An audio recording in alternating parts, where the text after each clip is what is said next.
2 நாளைக்கு முன்னாடி தான் பார்த்தோம். பாகிஸ்தானுடைய ராணுவ தளபதியான அசிம் முனிர் அவர்கள் அமெரிக்காவுக்கு ஒரு ஃபங்க்ஷனுக்காக போயிருந்தப்போ, அங்க போயிட்டு இந்தியாவுக்காக ஒரு மிரட்டல் விடுத்தாரு. நீங்க உங்க நாட்டுல இருந்துட்டு மிரட்டல் கொடுத்தாலே நாங்க பயப்பட மாட்டோம். இதுல அமெரிக்கால போய் வேற எதுக்கு இந்த தேவையில்லாத வேலைன்னு பலரும் விமர்சனங்களை வச்சுக்கிட்டு இருந்தாங்க.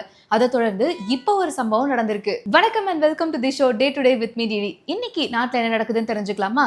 நான் முன்னாடியே சொன்ன மாதிரி அமெரிக்காவில் ஒரு ராணுவ தளபதியினுடைய ரிட்டையர்மெண்ட் விழாவுக்கு போன அசிம் முனிர் அவர்கள் இந்தியா வந்து ஒருவேளை டேம் கட்டுறாங்க சிந்து நதி நீரை மறைச்சு அப்படின்னா கண்டிப்பா நாங்க ஏவுகணைகளை வச்சு தகர்ப்போம். அது மட்டும் இல்லாம ஒருவேளை எங்க மேல தாக்குதல் நடத்துறாங்க அப்படின்னா பாதி உலகத்தையே எங்க கூட சேர்த்து அழிச்சு கூட்டிட்டு போயிருவோம் அப்படிங்கிற மாதிரியான ஸ்டேட்மெண்ட்ஸ் எல்லாம் கொடுத்து ஒரு பெரிய மிரட்டல விடுத்திருந்தாரு. இதுக்கு பலரும் சொன்ன விஷயம் என்ன அப்படின்னா, அமெரிக்கா எழுதி கொடுத்த வசனத்தை தான் பாகிஸ்தான் இப்போ பேசிக்கிட்டு இருக்காங்க. அமெரிக்கா என்னென்ன மாதிரியான விஷயங்களை சொல்லி தராங்களோ அதுக்கு கைப்பாவையா தான் இப்போ வந்து பாகிஸ்தான் நடந்துகிட்டு இருக்கு அப்படிங்கிற மாதிரி நிறைய விமர்சனங்களை வச்சாங்க. ஆல்ரெடி நான் இந்தியா மேல இந்த டாரிஃப் அப்படிங்கிற பிரச்சனையை வச்சு அவங்கள எப்படியாவது அடக்கணும் அப்படின்னு பாத்துக்கிட்டு இருக்கேன். கூடவே நீயும் சேர்ந்து பேசினா இன்னும் கொஞ்சம் எக்ஸ்ட்ராவா இருக்கும்னு சொல்லி இவங்க எழுதி கொடுத்த டயலாக கரெக்டா பாகிஸ்தான் பேசியிருக்காங்க அப்படின்றதுனால நீ எனக்கு இந்த ஹெல்ப் பண்ணிருக்கல, இப்ப நான் உனக்கு கைமாறா ஒரு ஹெல்ப் பண்றேன் அப்படிங்கிற மாதிரி பாகிஸ்தான்ல இருக்கக்கூடிய பலுச்சிஸ்தான் லிபரேஷன் ஆர்மியை தீவிரவாத இயக்கம் அப்படின்னு சொல்லி அமெரிக்கா சொல்லிட்டு இருக்காங்க. ஆபரேஷன் சிந்தூர் டைம்லயே நம்ம பார்த்த ஒரு விஷயம் தான். பாகிஸ்தான்ல இருக்கக்கூடிய தீவிரவாத அமைப்புகளை தாக்கி இந்தியா அழிச்சுக்கிட்டு இருந்தப்போ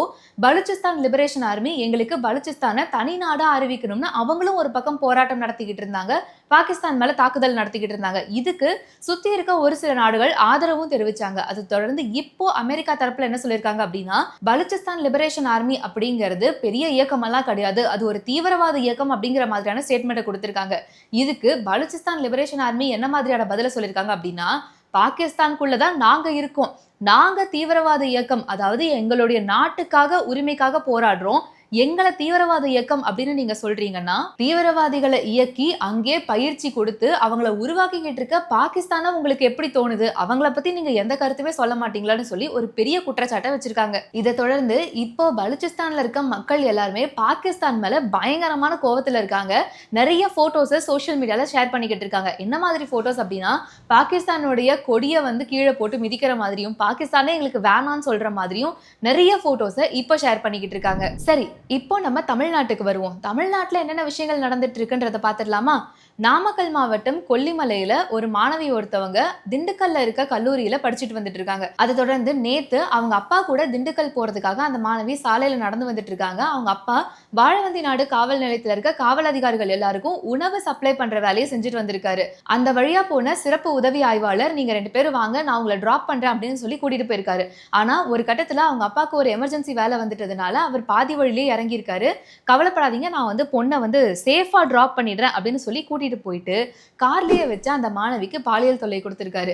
இதை தொடர்ந்து அந்த மாணவி கம்ப்ளைண்ட் பண்ணிருக்காங்க அப்படின்றதுனால இனிமே நடவடிக்கை எடுக்க போறாங்க அப்படிங்கிற மாதிரியான தகவல் வந்திருக்கு. ஒரு காவல் அதிகாரியே இந்த மாதிரியான ஒரு வேலையை பண்ணிருக்காங்க அப்படிங்கிறப்போ இது ஏத்துக்கவே முடியாத ஒரு விஷயம் அப்படின்னு சொல்லி மக்கள் எல்லாரும் இப்ப கண்டனம் தெரிவிச்சிட்டு இருக்காங்க. சென்னை பூந்தமல்லியில இருக்கக்கூடிய ஒரு நடுநிலை பள்ளியில 7ஆம் வகுப்பு மாணவனை பள்ளியை விட்டு வெளியே அனுப்பியிருக்காங்க. என்ன காரணம் அப்படின்னு பார்த்தோம் அப்படின்னா, நரிக்குறவர் வகுப்பை சேர்ந்த இந்த மாணவருக்கு ஆதார் கார்டே இல்ல அப்படின்னு சொல்லி வெளியே அனுப்பியிருக்காங்க. இதை பத்தி அவங்க பேரண்ட்ஸ் கிட்ட கேட்கிறப்போ, இதுக்காக நாங்க ஏறாத கவர்மெண்ட் ஆஃபீஸ் கிடையாது, தாசில்தார்ல இருந்து நிறைய பேர்கிட்ட நாங்க பேசிட்டோம், முறையிட்டுட்டோம், ஆனா எங்களுக்கு எந்த வகையான மதிப்பும் கொடுக்கப்படல, மரியாதையும் கொடுக்கப்படல. இந்த மாதிரி அரசு அதிகாரிகள் பொறுப்பே இல்லாம இருக்கிறதுனால இன்னைக்கு எங்க மகனுடைய கல்வி பாதிக்கப்பட்டிருக்கு அப்படின்னு சொல்லி அந்த பையனுடைய பெற்றோர் இப்போ தர்ணா போராட்டத்துல ஈடுபட்டிருக்காங்க. இதை பத்தி பாஜகவினுடைய முன்னாள் மாநில தலைவரான அண்ணாமலை அவர்களும் குறிப்பிட்டு தன்னுடைய தளத்துல பதிவு பண்ணியிருக்காரு. இது ஒரு பக்கம் இருக்கு. இன்னொரு பக்கம் அவர் இன்னொரு பதிவையும் போட்டிருக்காரு. சமீபத்துல தான் பார்த்தோம், இந்த நாமக்கல் மாவட்டத்துல கிட்னி ஸ்கேம் அப்படிங்கிறது பெரும் அளவுல நடந்துகிட்டு இருக்கு அப்படின்னு. அதை தொடர்ந்து இப்போ ஒரு வீடியோவை அவர் பதிவிட்டிருக்காரு. அந்த வீடியோவை கொஞ்சம் நீங்களே பாருங்களேன். அவங்களுக்கு மருந்து செலவு, டாக்டர் ஃபீஸ் எல்லாம் கொடுத்தது போக எனக்கு ஒரு 2 லட்ச ரூபா 3 லட்ச ரூபா கிடைக்கும். எங்க அப்பாவோட ரோல்ஸ் ராய்ஸ் காரோட விலை தெரியுமா? அது 14.5 கோடி. நான் பண்ண மொத்த ஆபரேஷனே 252 தான். 2 லட்ச ரூபான்னு வச்சுக்கிட்டா எப்ப வந்து நான் ரோல்ஸ் ராய்ஸ் பண்றது? திருப்பூட்டூர்ல இருக்க எல்லா கிட்னியும் கலந்தாதான் மாட்டேன். ஏன்னா அது வந்து ஒரே ஒரு இது என்னன்னா, எனக்கு என்ன ஒரே ஒரு வருத்தம்னா, யாருமே புரிஞ்சுக்கல. அந்த 252 பேர் உயிரை காப்பாத்திருக்கேன். அதை பத்தி யாரும் பேசவே இல்லை. மண்ணச்சநல்லூர் எம்எல்ஏ கதிரவன் பேசியிருக்க வீடியோ தான் இது. அதுல அவர் குறிப்பிட்டிருக்க விஷயம் என்ன அப்படின்னா, இந்த கிட்னி டிரான்ஸ்பிளான்ட் அப்படின்னு எடுத்துக்கிட்டோம்னா இதுல மட்டும் எனக்கு 7.5 கோடி ரூபாய் கிட்ட லாபம் வந்திருக்கு. ஆனா அதெல்லாம் ஒரு பெரிய காசே கிடையாது. ஏன்னா எங்க அப்பா வச்சிருக்க ரோல்ஸ் ராய்ஸ் காரே வந்து 14.5 கோடி ரூபாய் அப்படிங்கிறப்போ இதை வச்சு நான் என்ன பண்ண முடியும்? ஒருவேளை திருப்பத்தூர்ல இருக்க எல்லா மக்களோட கிட்னியை எடுத்தா வேணா எனக்கு அந்த லாபம் வரலாம் அப்படிங்கிற மாதிரி நக்கலா பேசுற வீடியோ இப்போ சோசியல் மீடியால வைரல் ஆகிட்டு இருக்கு. இவ்வளவு பொதுவெளியில தான் செய்யக்கூடிய தப்பை இவ்வளவு பகிரங்கமா ஒத்துக்கிட்டு அதை ஒரு காமெடியா பேசுறாரு அப்படின்னா எந்த அளவுக்கு சட்ட ஒழுங்கு சீர்கெட்டு போயிருக்கு அப்படிங்கறத குறிப்பிட்டு தன்னுடைய எக்ஸ் தளத்துல பதிவு பண்ணியிருக்காரு. அது மட்டும் இல்லாம ஏன் இவர் மேல எந்த ஆக்ஷனுமே எடுக்கல? ஒருவேளை திராவிட முன்னேற்ற கழகத்தை சேர்ந்தவர் அப்படிங்கிற பெருமை இவருக்கு இருக்கிறதுனாலதான் எந்த ஒரு நடவடிக்கையும் எடுக்காம இருக்கீங்களா அப்படிங்கிற ஒரு கேள்வியும் கேட்டிருக்காரு. மதுரை மாவட்டத்தினுடைய மேயரான இந்திராணி அவர்களுடைய கணவர் பொன் வசந்தன் அப்படிங்கிறவரு இப்ப சமீபத்துல தான் சொத்து வரி முறைகேடு பிரச்சனையில கைது செய்யப்பட்டாரு. அதை தொடர்ந்து இப்போ திடீர்னு பார்த்தோம் அப்படின்னா அவருக்கு ரத்த அழுத்தம் அதிகமாயிருக்கு, சர்க்கரை அளவு அதிகமாயிருக்கு, இசிஜி நார்மலா இல்ல அப்படின்னு சொல்லி அரசு ராஜாஜி மருத்துவமனையில அனுமதிக்கப்பட்டிருக்காராமா. இது மட்டும் இல்லாம திமுக சார்பில் இருந்து கேட்டுக்கிட்டதுனால இப்போ இந்திராணி அவர்கள் தன்னுடைய மேயர் பதவியவும் ராஜினாமா செய்ய போறாரு அப்படிங்கிற தகவல் பரவிக்கிட்டு இருக்கு. இதையெல்லாம் பாக்குறப்போ மக்களுக்கு என்ன கேள்வி வரும்? ஒரு பக்கம் திமுகன்ற பேரை வச்சுக்கிட்டு கிட்னி ஸ்கேம், இன்னொரு பக்கம் திமுகன்ற பேரை வச்சுக்கிட்டு சொத்து வரி முறைகேடு, இந்த மாதிரி நிறைய பண்றதை பார்த்தா இந்த டிஎம்கே அப்படிங்கிறதுக்கான எக்ஸ்பிளனேஷன் திராவிட முன்னேற்ற கழகம் அப்படின்னு வைக்காம வேற ஏதாவது வச்சா நல்லா இருக்கும் நீங்க யோசிக்கிறீங்கன்னா அது என்னவா இருக்கும்ன்றத மறக்காம கமெண்ட்ஸ்ல சொல்லுங்க. தூத்துக்குடி கவர்மெண்ட் பாலிடெக்னிக் காலேஜ்ல மாணவர் ஒருத்தர் நாட்டு வெடிகுண்டை கொண்டு வந்திருக்காரு. எதிர்பாராத விதமா அது வெடிச்சதுனால 2 மாணவர்களுக்கு காயம் ஏற்பட்டிருக்கு. ஒரு மாணவருக்கு கையே செதஞ்சு போயிருக்கு, இன்னொரு மாணவருக்கு கண்ணில் காயம் ஏற்பட்டிருக்கு அப்படின்ற மாதிரியான தகவல் வெளிவந்திருக்கு. இதை தொடர்ந்து எதிர்க்கட்சி தலைவரான எடப்பாடி பழனிசாமி அவர்கள் தன்னுடைய எக்ஸ் தளத்துல ஒரு பதிவை போட்டிருக்காரு. மாணவர்களுக்கு மத்தியில புத்தகங்கள் இருக்கணும் அப்படிங்கிற காலம் எல்லாம் மாறி அவங்க கையில கஞ்சா, பையில அருவா, இப்போ நாட்டு வெடிகுண்டு எடுத்துட்டு வர வரைக்கும் தமிழகம் அப்படின்னு எடுத்துக்கிட்டோம்னா மாணவர்களுடைய நிலைமை ரொம்ப சீர்கெட்டு போயிருக்கு அப்படிங்கறத பதிவா பண்ணியிருக்காரு. அது மட்டும் இல்லாம இந்த நாட்டு வெடிகுண்டு பத்தி முறையான விசாரணை கண்டிப்பா திராவிட மாடல் அரசு பண்ணியே ஆகணும் அப்படிங்கறதையும் கோரிக்கையா வச்சிருக்காரு. உடனே இதை பத்தி முதல்வர் கிட்ட கேட்டோம் அப்படின்னா ஆக இது வந்து தனிப்பட்ட விஷயம் அப்படிங்கிற மாதிரி நிறைய சொல்லுவாரு. இந்த மாதிரியான கட்டுக்கதைகள்லாம் இங்க தேவையே கிடையாது. தனிப்பட்ட விஷயம் அப்படிங்கறதையும் தாண்டி ஒரு கல்லூரிக்குள்ள இப்படி அனுமதிக்கப்படுது அப்படின்னா இதெல்லாம் எப்படி நடக்குது என்ன அப்படிங்கறத முறையா விசாரிக்கணும் அப்படிங்கிற கோரிக்கையா வச்சிருக்காங்க. சரி, நாட்டு வெடிகுண்டு எடுத்துக்கிட்டோம்னா அதுக்கு உடனே நம்மளுடைய உடன்பிறப்புகள் முட்டு கொடுத்துட்டு வந்துருவாங்க.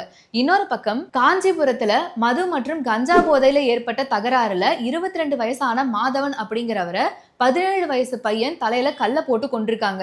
எல்லாருமே சொல்லக்கூடிய முக்கியமான விஷயம் என்ன? முன்னாடியே சொன்ன மாதிரி தான் தமிழக மாணவர்கள் அப்படின்னு எடுத்துக்கிட்டோம்னா சமீபத்துல அவங்களுடைய நிலைமை ரொம்பவே மோசமா போய்கிட்டு இருக்குன்னு தான் சொல்லணும். அதுக்கு முக்கியமான காரணம் இந்த கஞ்சா பழக்கம், மது பழக்கம். இன்னொரு பக்கம் அறிவால் வெட்டு குத்துன்னு சுத்தினா அது ஒரு கெத்துன்னு சொல்லிட்டு இருக்கிறதா இருக்கட்டும். இந்த மாதிரி மாணவர்களுடைய நிலைமை ரொம்பவே மோசமா போய்கிட்டு இருக்கு. இதுக்கு கண்டிப்பா தமிழக அரசு ஒரு முறையான நடவடிக்கை எடுக்கணும் அப்படிங்கறதா எல்லாருடைய கோரிக்கையாவும் இருக்கு. சரி, ஓகேங்க, இப்ப உடன்பிறப்புகள்ல என்ன சொல்ல வரீங்க? நாட்டு வெடிகுண்டு அந்த மாணவர் கொண்டு வந்து அதுக்கு நாங்க என்ன பண்ண முடியும்? கஞ்சா போதையில இவங்க 2 பேரும் வெட்டிக்கிட்டாங்கன்னா அதுக்கு நாங்க என்ன பண்ண முடியும் அப்படிங்கறத தான் ஒரு பெரிய முட்டா எடுத்துட்டு வருவீங்க. சரி, உங்களுடைய வழிக்கே வர இது ரெண்டையும் கூட விஷயமா எடுத்துக்க வேண்டாம்னு வச்சுக்கோங்களேன். திருவள்ளூருக்கு பக்கத்துல இருக்க ஒரு அரசு தொடக்க பள்ளியில காலை உணவு திட்டத்துல ரவா கிச்சடி போட்டிருக்காங்க. அதுல பள்ளி விழுந்து கிடந்தது தெரியாம குழந்தைகள் சாப்பிட்டதுல 7 மாணவ மாணவிகளுக்கு உடல்நிலை சரியில்லாம போய் இப்ப அரசு மருத்துவமனையில அனுமதிக்கப்பட்டிருக்காங்க. இதுக்கு யாரு பொறுப்பு? காலை உணவு திட்டம் கொண்டு வந்திருக்கோம், இதுல மாணவ மாணவிகள் ரொம்ப பயன்பெறாங்க அப்படின்னு சொல்லி இதுல இன்னும் விளம்பரம் பண்ணிக்கிறதுக்காக முதல்வரே போய் அதை சாப்பிடுற மாதிரியும் துணை முதல்வரே போய் மாணவ மாணவிகளோட உட்கார்ந்து சாப்பிடுற மாதிரியும் நிறைய வீடியோஸ் எல்லாம் போட்டீங்களே. இப்போ இந்த உணவு திட்டமே சரி இல்ல அப்படிங்கிறப்போ இதுக்கு என்ன மாதிரியான முட்டை கொடுக்க போறீங்க? இல்ல உடன்பிறப்புகள் என்ன மாதிரியான முட்டை தூக்கிட்டு வருவாங்க நீங்க நினைக்கிறீங்கன்றத கமெண்ட்ஸ்ல சொல்லுங்க. இந்த பள்ளி கல்வித்துறை அப்படின்ற விஷயத்தை எடுத்துக்கிட்டோம்னாலே நேத்தே நம்ம சொன்னோம் 207 அரசு பள்ளிகளை மூடி இருக்காங்க அப்படின்ட்டு. இத பத்தி தொடக்க கல்வி இயக்கத்துக்கிட்ட பதில் கேட்டப்போ அவங்க கொடுத்த ஒரு பெரிய முட்டு என்ன அப்படின்னு பாத்தீங்கன்னா அந்த ஏரியாவில் அந்த வகுப்புல சேர்றதுக்கான தகுதியான வயசுல இருக்க மாணவ மாணவிகளை இல்ல அப்படிங்கிற ஒரு ஸ்டேட்மெண்ட் கொடுத்திருக்காங்க. அது மட்டும் இல்லாம கல்வித்துறை அமைச்சரான அன்பில் மகேஷ் பொய்யாமொழி பொய்யாமொழி அவர்கள் என்ன சொல்லியிருக்காரு அப்படின்னா, அரசு பள்ளிகள்ல மாணவ மாணவிகள் சேரல அப்படின்னா அதுக்கு என்ன நடவடிக்கையோ அதை தான் எடுக்கணுமே தவிர மூடுறது முறையா இருக்காது அப்படின்னு சொல்லியிருக்காரு. உண்மையாலுமே ஒரு சூப்பரான ஸ்டேட்மெண்ட், நல்ல ஸ்டேட்மெண்ட் தான். ஆனா இப்ப நாங்க என்ன சொல்ல வரோம் அப்படின்னா, மாணவ மாணவிகளை சேர்க்கறதுக்கான நடவடிக்கை எடுக்கணுமே தவிர அரசு பள்ளிகளை மூடக்கூடாதுன்னு சொல்றீங்க. அந்த நடவடிக்கையினுடைய முதல் கட்டமா அரசு வேலை செய்யறவங்க அவங்களுடைய குழந்தைகளை அரசு பள்ளியில தான் படிக்க வைக்கணும் அப்படிங்கிற மாதிரி ஒரு திட்டத்தை கொண்டு வந்தீங்கன்னா அரசு பள்ளிகளும் மிக தரமான ஒரு இடமா மாறும், கல்வியுமே தரமா கிடைக்கும் அப்படிங்கறத மக்கள் இப்போ சொல்லிக்கிட்டு இருக்காங்க. இத பத்தி உங்களுடைய கருத்துக்கள் என்னன்றதை கமெண்ட்ஸ்ல சொல்லுங்க. துப்புரவு பணியாளர்கள் 13 நாட்களுக்கும் மேல ரிப்பன் பில்டிங் முன்னாடி போராட்டம் நடத்திக்கிட்டு இருக்காங்க. நிறைய நடிகர் நடிகைகள் அவங்களுக்கு சப்போர்ட் பண்ணிக்கிட்டு இருக்காங்க. இப்போ மாணவர்களும் களத்துல இறங்கி இருக்காங்கன்றத நம்ம எல்லாமே பார்த்துட்டு இருக்கக்கூடிய விஷயம் தான். இன்னைக்கு நீதிமன்றம் அந்த துப்புரவு பணியாளர்கள் எல்லாரையும் அப்புறப்படுத்துங்க அப்படிங்கிற மாதிரியான ஒரு உத்தரவு போட்டிருக்காங்க. அப்புறப்படுத்துங்க அப்படிங்கிற வார்த்தையே அது என்ன மாதிரியான வார்த்தை எனக்கு புரியவே இல்லை. அவங்களுடைய கோரிக்கைக்காக போராடிக்கிட்டு இருக்காங்க அப்படிங்கிறப்போ அவங்க கிட்ட பேச்சுவார்த்தை நடத்துங்க, அவங்களுக்கு என்ன வேணும்ன்றதை கேளுங்க, கூடிய சீக்கிரம் செஞ்சு கொடுப்போன்ற மாதிரி பேசுங்கன்னு சொன்னா பரவாயில்ல, இல்ல அதுக்கான பேச்சுவார்த்தையை நடத்துங்கன்னு சொன்னா பரவாயில்ல, இந்த போராட்டத்தை முடிச்சு வைங்கன்னு சொன்னா கூட பரவாயில்ல, அவங்களை அப்புறப்படுத்துங்க அப்படிங்கிற ஸ்டேட்மெண்ட்டே சரியா இல்ல. அதை தொடர்ந்து துப்புரவு பணியாளர்கள் எல்லாருமே கண்டிப்பா நாங்க இந்த இடத்தை விட்டு போகவே மாட்டோம், எங்க போராட்டத்தையும் கைவிட மாட்டோம், போராட்டத்துக்காக இவங்க ஒதுக்கி கொடுத்திருக்க இடத்துல போயில நாங்க போராட மாட்டோம், எங்களுடைய நீதி நியாயத்துக்காக நாங்க இங்க மட்டும்தான் எங்களுடைய போராட்டத்தை நடத்துவோம் அப்படின்னு சொல்லி குறிப்பிட்டிருக்காங்க. இதுல இன்னொரு சூப்பரான விஷயம் என்ன அப்படின்னு பாத்தீங்கன்னா, நம்மளுடைய துணை முதலமைச்சரான உதயநிதி ஸ்டாலின் அவர்கள் கூலி படம் நாளைக்கு ரிலீஸ் ஆக போது, அதை நான் பார்த்திருக்கேன், அந்த படம் சூப்பரா இருக்குன்னு சொல்லி பயங்கரமா பாராட்டி அவருடைய எக்ஸ் தளத்துல ஒரு பதிவு போட்டிருக்காரு. இப்போ இது பெரிய விமர்சனமான ஒரு விஷயமா மாறி இருக்கு. தூய்மை பணியாளர்கள் இவ்வளவு தூரம் போராட்டத்துல ஈடுபட்டுக்கிட்டு இருக்காங்க, இவ்வளவு கோரிக்கைகளை வச்சுக்கிட்டு இருக்காங்க, அவங்களுக்கு இவ்வளவு பேர் சப்போர்ட் பண்ணிக்கிட்டு இருக்காங்கன்றப்போ அதை பத்தி ஒரு வார்த்தை கூட கேட்கல, அந்த இடத்த நீங்க எட்டி கூட பார்க்கல. ஆனா நீங்க எதை பத்தி விமர்சனம் பண்றீங்கன்னா, கூலி படத்தை பத்தி விமர்சனம் பண்றீங்களே, இதுதான் நீங்க மக்களை பார்த்துக்கிற லட்சணமா அப்படின்னு சொல்லி எல்லாரும் கேள்வி கேட்க ஆரம்பிச்சிருக்காங்க. இன்னைக்கு வேர்ல்ட் ஆர்கன் டொனேஷன் டே, அதாவது உலக உடல் உறுப்பு தான தினம். அதை தொடர்ந்து நம்மளுடைய முதல்வர் மு.க. ஸ்டாலின் அவர்கள் ஒரு பதிவு போட்டிருக்காரு. இந்த ஆர்கன் டொனேஷன் அப்படின்னு எடுத்துக்கிட்டோம்னா இந்தியாவிலேயே சிறந்த மாநிலமா தமிழ்நாட்டை தேர்வு செஞ்சு ஒன்றிய அரசு விருது அறிவிச்சிருக்காங்க அப்படிங்கிற மாதிரி குறிப்பிட்டிருக்காரு. வழக்கம் போல தெரிஞ்சுதான் ஒன்றிய அரசுன்னு சொல்லக்கூடிய ஆட்கள் கண்டிப்பா நம்மளுடைய உடன்பிறப்புகள் தான். இப்போ மக்கள் எல்லாரும் கேட்கிற கேள்வி என்ன அப்படின்னா, ஆர்கன் டொனேஷன்ல தமிழ்நாடு சிறந்து விளங்குது அப்படின்னா இந்த நாமக்கல்ல ஒரு சில விஷயமெல்லாம் நடந்தது, இந்த கிட்னி எடுக்கிறது அப்படின்றது, அதுவுமே ஆர்கன் டொனேஷன்ல தான் வருமா இல்ல எப்படி அப்படிங்கிற மாதிரி கேள்வி கேட்க ஆரம்பிச்சிருக்காங்க. இது மட்டும் இல்ல, இந்த மாதிரி இன்னும் நிறைய சம்பவங்கள் தமிழ்நாட்டில் நடந்துகிட்டு இருக்கு. தமிழ்நாட்டினுடைய நிலைமை போக போக இன்னும் மோசமாயிக்கிட்டே தான் போகுது. இதெல்லாம் பத்தி யாராவது பேசுவாங்க அப்படின்னு பார்த்தா இன்னைக்கு அதிமுகவினுடைய முன்னாள் எம்பியான மைத்ரேயன் திமுகவில் இணைஞ்சிருக்காரு. அது மட்டும் இல்லாம அவர் குறிப்பிட்டிருக்க விஷயம் என்ன அப்படின்னா, தளபதியினுடைய சிப்பாய்கள்ல நானும் ஒருத்தனா சேர்ந்திருக்கேன் அப்படின்றத நினைச்சு பெருமை கொள்றேன் அப்படின்னு சொல்லியிருக்காரு.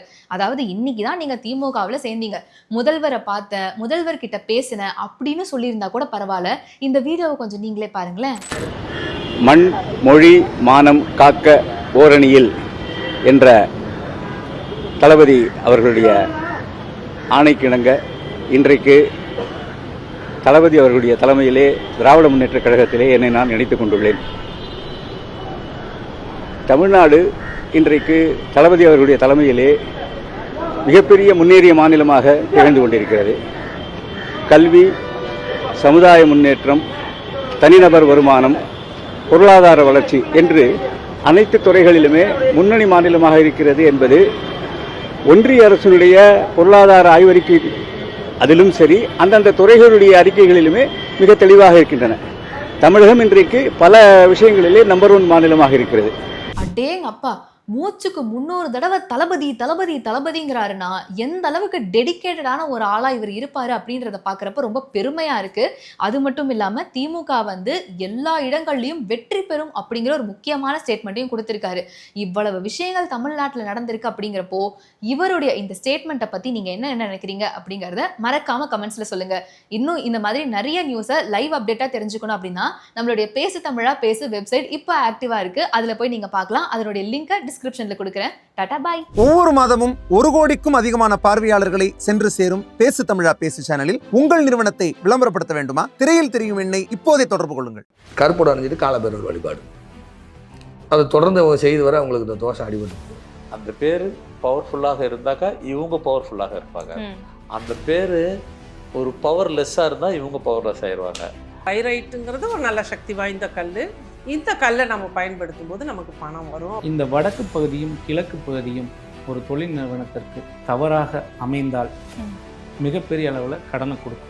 இந்த மாதிரி ஆன்மீகம் மற்றும் ஜோதிடம் சார்ந்த இன்னும் பல வீடியோக்கள் பார்க்கணுமா? மறக்காம திருவருள் டிவிக்கு சப்ஸ்கிரைப் பண்ணுங்க. திருவருள் டிவியுடைய சேனல் லிங்க் இந்த வீடியோடைய டிஸ்கிரிப்ஷன்ல இருக்கு.